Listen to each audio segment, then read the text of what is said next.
He clearly wasn't prepared to answer the real questions. How many illegal immigrants would you estimate your administration has released into the country over the last 3.5 years? Well, I'm glad you raised the issue of immigration because I agree with you. It is a topic of discussion that people want to rightly have. And how many you know what I'm going to talk about. Yeah, but right do you now, just a number? Do you think it's 1 million, 3 million? Brett, let's just get to the point. Okay, the point is that we have a broken immigration system that needs to be repaired. So your Homeland Security Secretary said that 85% of apprehensions. I'm not finished. We have it's a rough estimate of 6 million people have been released into the country. And let me just finish. I'll get to the question. I promise you. I was beginning to answer. She is the sitting vice president of the United States who was put in charge of the border, in the first month that they were in office? And she will not answer a direct and simple question. It is her responsibility to know. She would not take responsibility, though, for anything that really happened during her time in office. Certainly not for the invasion that she unleashed on our country. Looking back, do you regret the decision to terminate Remain in Mexico at the beginning of your administration? At the beginning of our administration, within practically hours of taking the oath, the first bill that we offered Congress, practically within hours of taking the oath, was a bill to fix. Regret the decision to terminate Remain in Mexico at the beginning of your administration? At the beginning of our administration, within practically hours. May I finish responding, please? But you have to let me finish. You please. had the White House and the House and the Senate, and they didn't bring up that bill. I'm in the middle of responding to the point you're raising, and I'd like to finish. Yes, ma'am. She'd like to finish lying. We recognized from day one that, to the point of this being your first question, it is a priority for us as a nation and for the American people. And our focus has been on fixing a problem. Okay. This is an issue that yours truly has been focusing on for, 25 years or so. Here's the deal. She knows this is incredibly damaging to her campaign. She knows that she cannot tout her record on the border. So what she does instead is she shifts. She just moves to the same old cliches. Oh, we have a broken immigration system. Oh, well, we signed on to the Langford bill, which, of course, on the angle you saw, we completely exposed it for the fraud that it was. Brett pointed out that under that bill, still 1.8 million migrants could be waved into the country.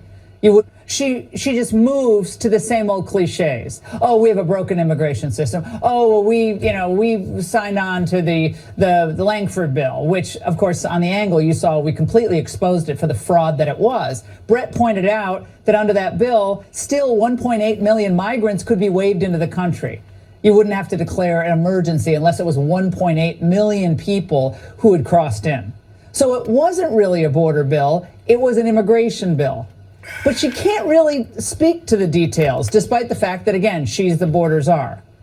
And again, she points herself into the same radical direction that she was in back in 2019, where people saw her back then as the true radical.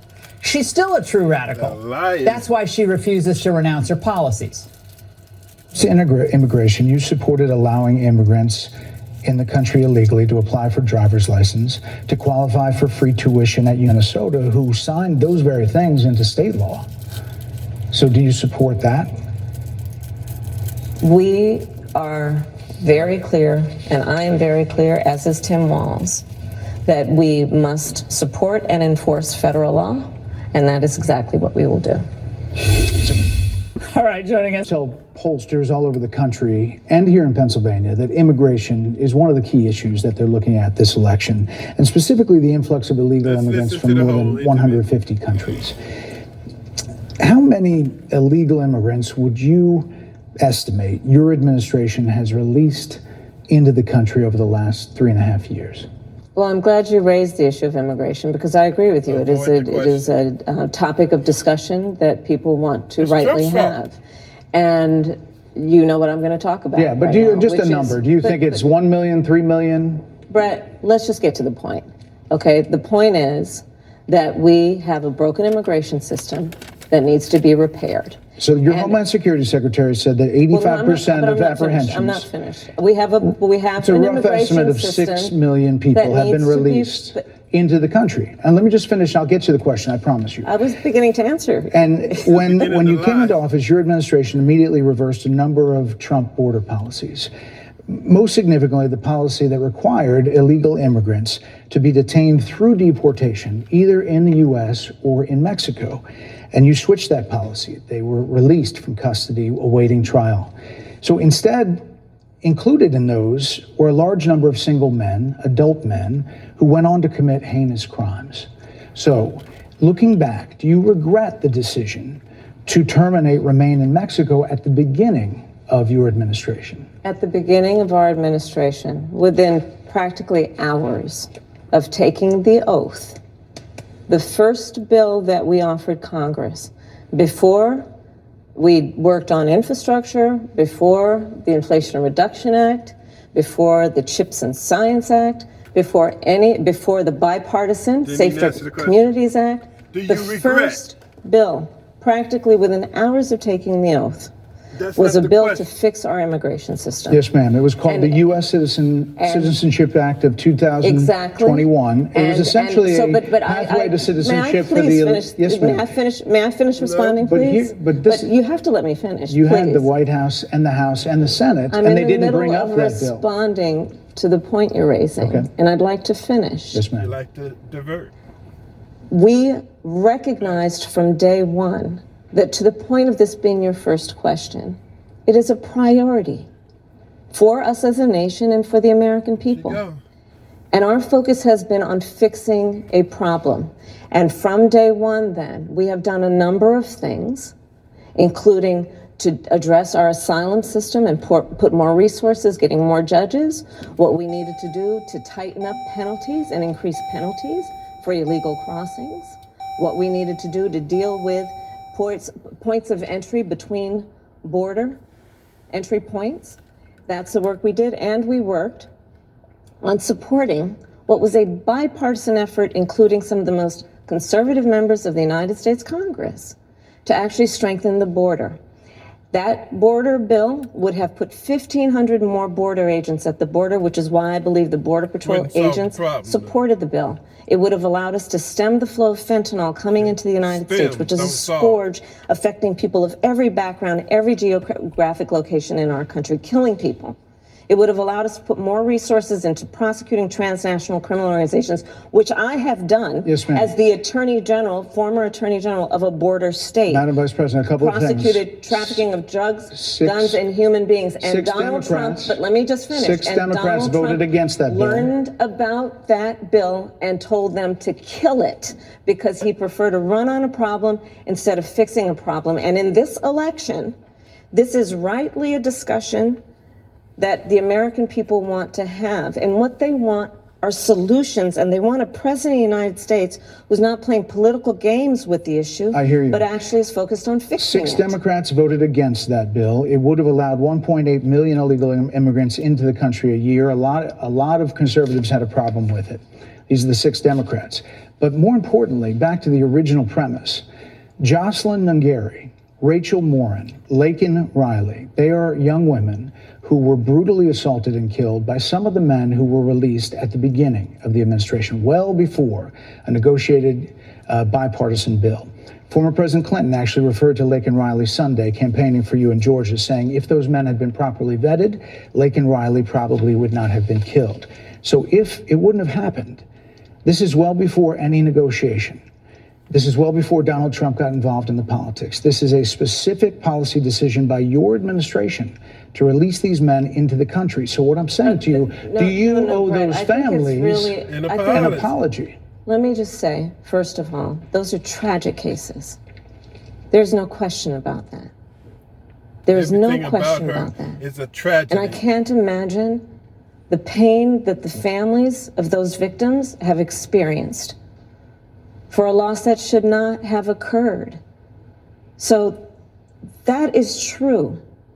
It is also true that if a border security had actually been passed 9 months ago, it would be 9 months They still would have got that through. we would have had more border agents at the border, more support for the folks who are working around the clock trying to hold it all together. Madam Vice President. To ensure that no future harm would occur. And this election in 20 days will determine whether we have a president of the United States who actually Get the Trump. cares more about fixing a problem, even if it is not to their political advantage in an election, because there was a solution, Brett.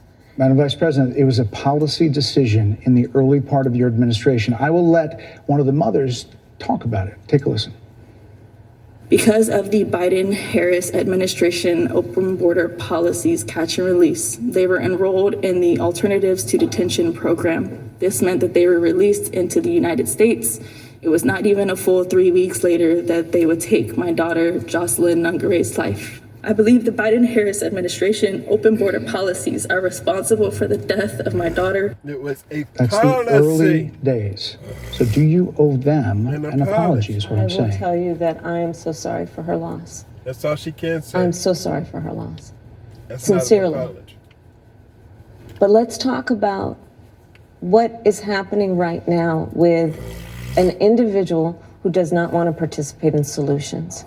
Let's talk about that as well. But do you want to answer in her? all fairness, I told you, I feel awful for what she and her family have experienced. During that time, you said repeatedly that the border was secure. When in your mind did it start becoming a crisis? I think we've had a broken immigration system transcending, by the way, Donald Trump's administration even before. Let's all be honest about But you that. said it was I have no secure. pride in saying that this is a perfect immigration system. why I've did been she clear, say I it think was we all secure? are, that it needs to be fixed.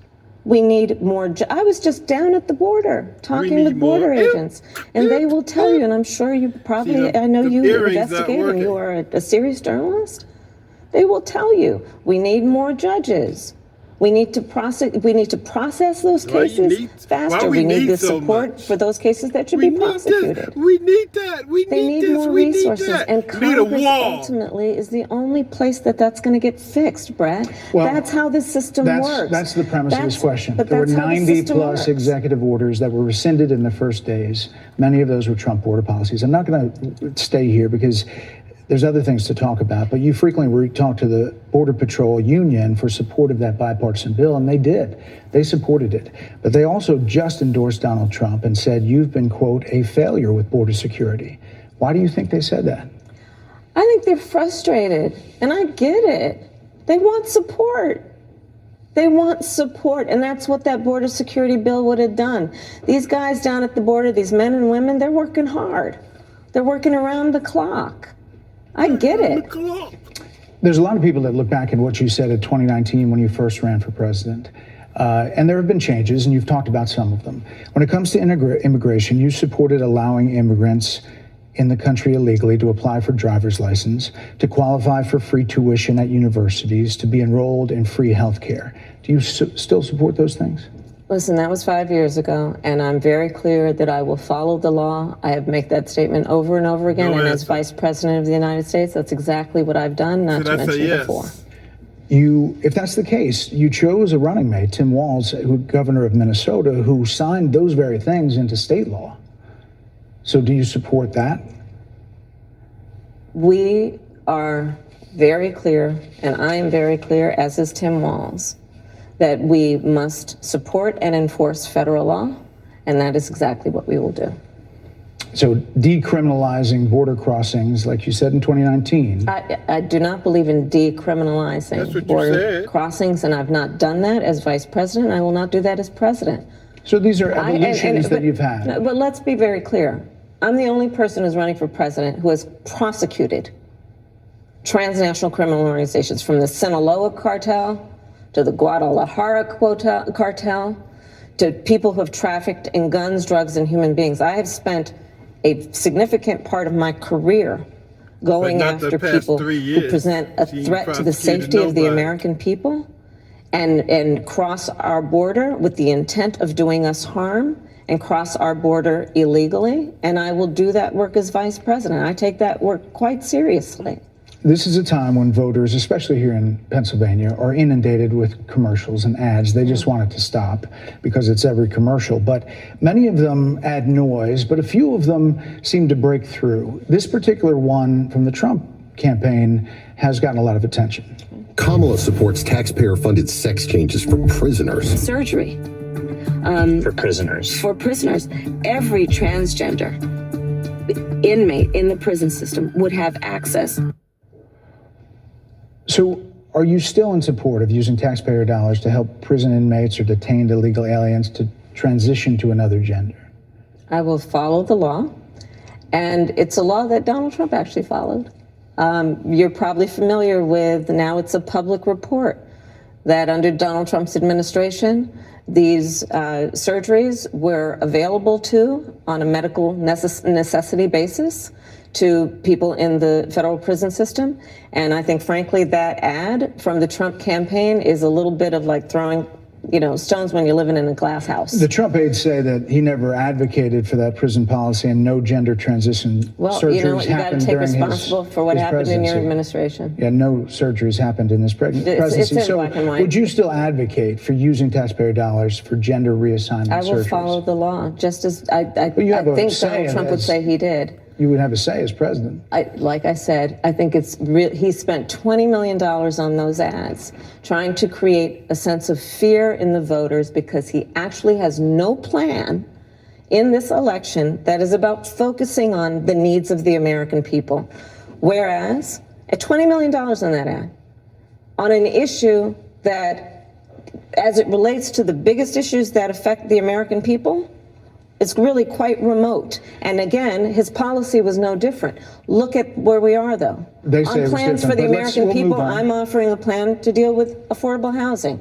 I'm offering a plan to deal with what we need to do to strengthen small businesses, which are the backbone of America's economy. I am offering a plan that is about taking care of young parents and giving them the support they need. My plans for the economy will strengthen the economy, as have been reviewed by 16 Nobel laureates, Goldman Sachs, Moody's, and recently the Wall Street Journal, which have all studied our plans and have indicated my plans for our economy would strengthen our economy, his would make them weaker, would ignite inflation and invite a recession by the middle of next year. Those are the facts. Why do you think more people say they trust him on the economy than they trust you? I think that when you look at an analysis of our plans for what we would do as president of the United States, it has been clear to those who study and understand how economic policy works that moving forward, because I do believe the American people are ready to turn the page on the divisiveness and the type of rhetoric that has come out of Donald Trump. People are ready to chart a new way forward,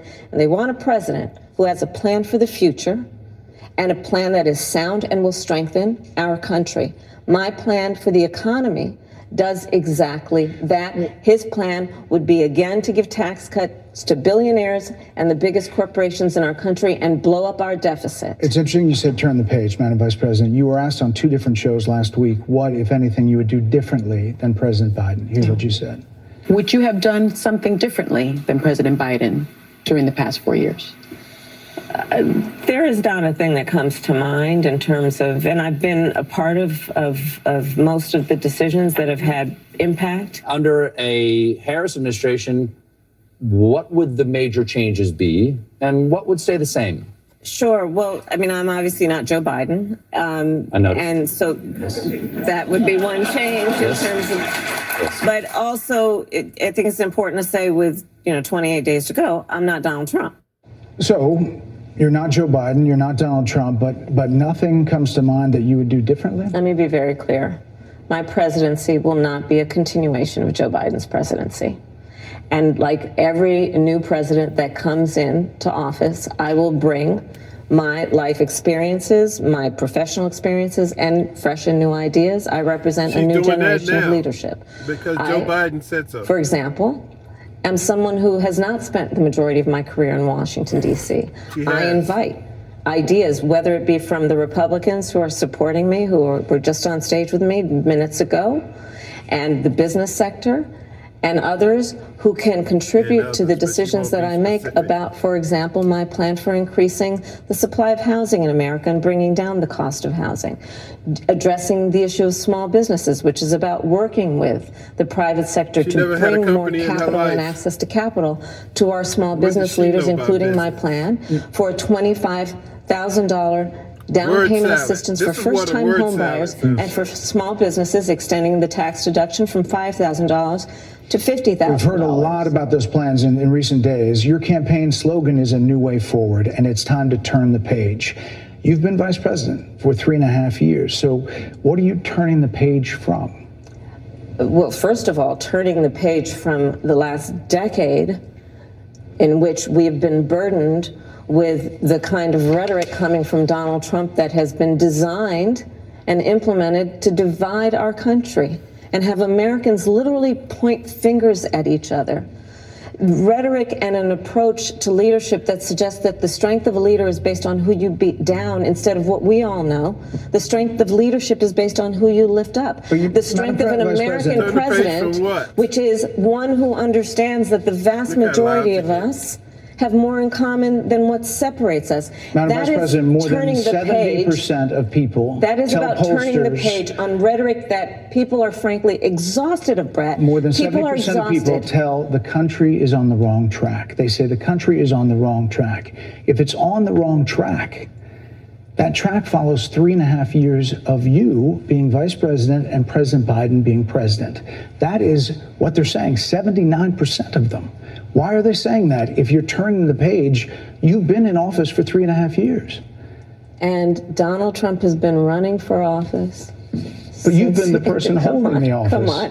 Madam You Vice and I President. both know what I'm talking about. You and I both know what I'm talking about. I actually don't. What are you talking about? What I'm talking about is that over the last decade, But people you're the have lever of become. power. But listen, over the last decade, Listen it to this is clear bullshit. to me, and certainly the pumping in your Republicans head. who are on stage with me, the former chief of staff to the president, Donald Trump, former defense secretaries, Frauds. national security advisor, and his Liars. vice president. One, that he is unfit to serve, that he is unstable, And the Biden that he is laptop didn't dangerous, exist. and that people are exhausted with someone who She's talking about professes the to be a Illuminati. leader who spends full time demeaning and engaging in personal Unhinged. grievances and it being about him Madam instead Vice of President, the American people. if People that's the are tired of If that. that's the case, why is half the country supporting him? Why is he beating you in a lot of swing states? Why, if he's as bad as you say, that half of this country is now supporting this person who could be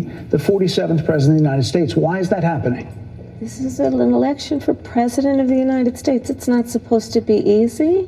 I know, but It's not supposed to be. It is not supposed to be a So cakewalk are they misguided, the for anyone. 50%? Listen, Are they stupid? What God, is it? I would never say that about the American people. And in fact, if you listen to Donald Trump, if you watch any of his rallies, he's the one who tends to demean and belittle and diminish the American people. He's the one who talks about an enemy within about an you. enemy within, Department of talking Justice. about the American But she people, talk about the American suggesting people. he would turn She's the talking about the American Department of military Justice on and the the Biden American administration. people. We asked that question to the former president today. Harris Faulkner had a town hall, and this is how he responded. I heard about that. They were saying I was like threatening. I'm not threatening anybody. They're the ones doing the threatening. They do phony investigations. I've been investigated more than Alphonse Capone. He was the greatest gangster. No, it's true. No, but think of it. It's called weaponization of government. It's a terrible thing. So, Brett, I'm sorry, and with all due respect, that clip was not what he has been saying about the enemy within that he has repeated when he's speaking about the American people. That's not what you just showed. He was wasn't asking. speaking of the American people. That's not what you just showed. In all fairness and I'm respect telling you, to that you, was the question that we asked him. you didn't show that, and here's the bottom line. He has repeated it many times, and you and I both know that. And you and I both know that he has talked about turning the American military on the American people. He has talked about going after people who are engaged in peaceful protest. He has talked about locking people up because they disagree with him. This is a democracy. And in a democracy, the president of the United States, in the United States of America, should be willing to be able to handle criticism without saying he'd lock people up for doing it. And this is what is at stake, which is why you have someone like the former chairman of the Joint Chiefs of Staff saying what Mark Milley has said about Donald Trump being a threat to the United States of America. He's quoted in the Bob Woodward book that way, yes. Let me ask you this, Madam Vice President. You call Donald Trump, you call Donald Trump, he's misguided. You say now he's unstable. He is unstable, Brett. He's not well. You say he's mentally not stable. He's not stable. Let me ask you this. You told many interviewers that Joe Biden was on his game, that ran around circles on his staff. When did you first notice that President Biden's mental faculties appeared diminished? Joe Biden, I have watched from the Oval Office to the Situation Room. She knows unstable when she sees it, so she must have saw him unstable and experienced to do exactly what he has done in making very important decisions on behalf of the American people. There were no concerns raised? Brett, Joe Biden is not on the ballot. I understand. And Donald Trump but is. You talked about it. And Donald Trump After George Clooney said within a few minutes of talking to President Biden at a fundraiser that he thought this was not the same Joe Biden that we saw on the debate stage. Donald Trump is on the ballot. I understand.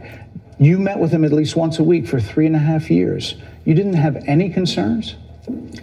Nope. I think the American people have a concern about Donald Trump, which is why the people who know him best, including leaders of our national security community, have all spoken out. Even people who worked for him in the Oval Office, worked with him in the Situation Room, and have said he is unfit and dangerous and should never be president of the United States again, including his former vice president, which is why the job was open for him to choose another running mate. So that is a fact. That is a fact. Madam Vice President, two more things. You were asked on 60 Minutes about the biggest threat that the world faces, that the U.S. faces. This is what you said. Which foreign country do you consider to be our greatest adversary? I think there's an obvious one in mind, which is Iran. Iran has American blood on their hands, okay? This attack on Israel, 200 ballistic missiles. What we need to do to ensure that Iran never achieves the ability to be a nuclear power, that is one of my highest priorities. A number of experts thought you would say China. The FBI director had said that. But you said Iran. If that's the case, what do you say to critics who look at the actions of your administration and say you're not acting like Iran is the #1 threat? Well, I will tell you most recently, whether it was in April or in October, and then several hours on each occasion, that Iran posed a threat to Israel. Gave them $600 billion I was while there. they were doing it. Most recently in the Situation Room, in the most recent attack, working with the heads of our military and doing what America must always do to defend and to support Israel in its requirement to defend itself, and to give American support to be able to allow Israel to have the resources to defend itself against attack, including from Iran and Iran's terrorist proxies in the region. Right. And that is, and my commitment to that is unyielding and unwavering. Critics just say that you either relaxed or failed to enforce sanctions on Iran, allowing all of this money to flow into Iran, like billions. Let's go back to Donald Trump, who pulled out of a deal that would have actually put Iran in check. The estimates in billions. It was during Donald Trump's that administration go towards that the Iran regime. That we had an American military base that was attacked, where American soldiers suffered traumatic brain injuries, and Donald Trump dismissed them as headaches. Not to mention how Donald Trump has all of this money has treated that and has talked gone about in the America's past few military years, and military service people, critics calling say them that it goes to suckers and Hezbollah, losers, Hamas, has diminished and the Houthis. significance. We're talking over each other. I apologize. I would like that we would have a conversation that is grounded in full assessment of the facts, which includes, I think this interview is supposed to be about the choices that your viewers should be presented about this election, and the contrast is important. Yes, ma'am. And on the subject of Iran, I am offering what should be an important contrast that is presented for folks to make a decision and there are critics that they feel who look at what the administration did and say and think differently. Madam Vice President, they're wrapping me very hard here. I hope you got to say what you wanted to say about Donald Trump. There are a lot of things There's more to say. I have much more there to are say, a lot of actually. things that people want to learn about you and your policies, and that's why we I invite you everyone here. to go to kamalaharris.com, and you will see that I have 80 pages of policies that are quite comprehensive and should be accessible to anyone who would like to read them.